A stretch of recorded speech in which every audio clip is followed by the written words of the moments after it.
Trump administration cuts to the U.S. Agency for International Development are having a far-reaching impact. A Calgary organization is among those in the Canadian aid sector whose work is affected.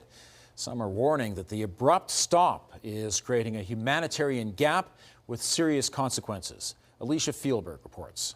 We're working in Nigeria From this Calgary office, a small team works on fighting corruption in several countries. But Bessa Global's project in Uganda might never happen because most of its funding is from U.S. foreign aid. really shell-shocked and pretty devastated. Since January, the American government has been cutting U.S. foreign aid, leaving a number of humanitarian projects involving Canadian organizations in limbo.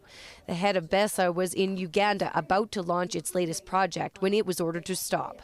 She says about 4 staff members in Uganda and Calgary will be laid off, and the more than a year spent developing the program will be wasted. The way this was handled actually maximized the waste and maximized the inefficient use of American tax dollars. Bessa's $1.5 million contract has the organization do the work first, then USAID is supposed to provide reimbursement. Now that's unclear. We have expenses and contracts that we've committed to, but we're in pause now, but we still have to pay those agreements. It's also unclear what will happen to the $40 million that Canada put toward USAID programs that haven't been completed. The head of Bessa says new administrations often realign foreign policy, but this choice takes a new tone. Executive orders aren't supposed to be able to overturn congressionally approved funding. All legal analysis suggests that it's against the law. The decision has cut off life-saving supplies to millions of people, according to aid coalition Cooperation Canada,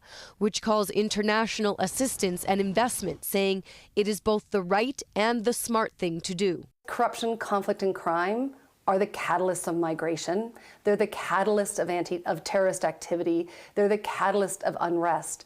And all of that ripples back to us. We cannot build borders that disconnect us from that. And that's just the reality of a globalized world. Bessa is hoping to find funding elsewhere, but says these types of contracts can take years to secure.